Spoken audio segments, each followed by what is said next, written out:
Hi, I'm Mrs. Petty. This is Foundations and Formations of Government Video 1. Let's get started. Our essential questions for this unit are: what is government? Why do we need it? We're going to talk about how different types and systems of government operate. We're going to talk about the Enlightenment and how it shaped some important ideas and how those ideas are reflected in documents such as the Mayflower Compact, the United States Constitution, the Declaration of Independence. We're also going to talk about how Great Britain influenced our American government. We're going to talk about characteristics of American democracy, and then what specific actions of Great Britain led to our rebellion. So starting with our first essential question, what is government and why do we need it? Think about what government is to you. Is it an institution?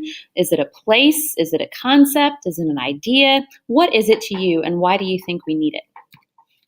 Now, some important terms that we need to iron out before we move on with this year.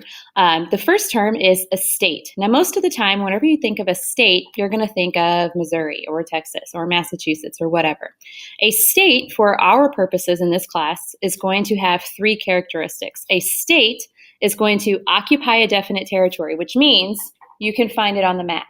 A state is also going to have an organized government. Okay, and a state also has to have the authority to make and enforce laws without a higher power. Okay, so if you need to pause me and rewind me to get that down, please do.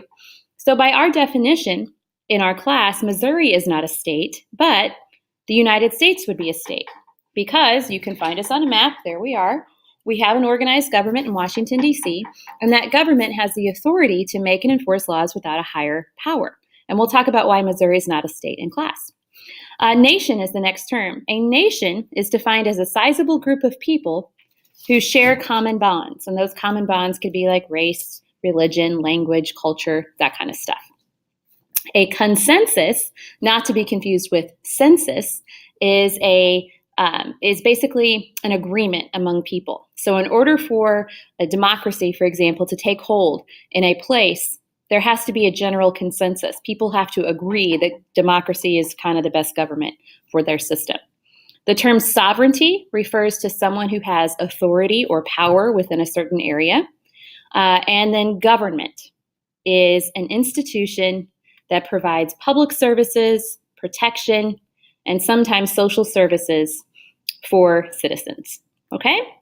So now moving on to the theories of government. So think about for a second how we ended up with this institution that we call government.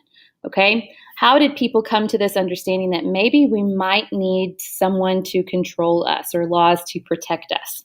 So the first theory that we want to talk about is the evolutionary theory. When we're talking about evolutionary theory in government, we're not talking about the science evolutionary theory, like the evolution of humans. What we're talking about is the idea that government emerged from family.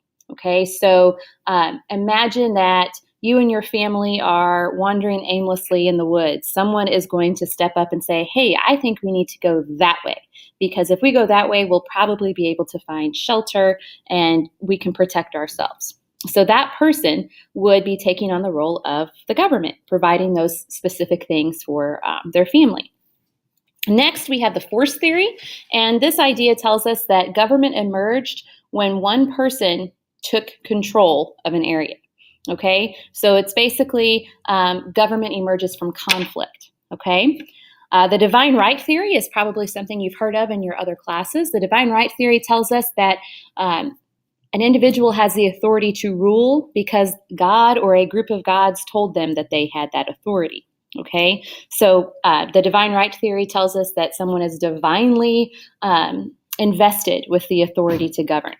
Next, we have the social contract theory, and this is probably one of my favorites to talk about. The social contract theory tells us that people created government to preserve their natural rights. Okay, so we have these natural rights that if there's no government to protect them, it's really hard to exercise those rights. And we'll do an activity about that in class. So moving then specifically to the social contract, we have this guy named John Locke, and John Locke is super important when it comes to the development of government. So John Locke tells us that everyone is born with three natural rights. Everyone is born with the right to life, liberty, and property. Now, don't get that confused with the Declaration of Independence. So John Locke said that in order to protect those rights, people created government. So we essentially created a government. We entered into a contract with our government, and it's basically the government's going to protect our rights.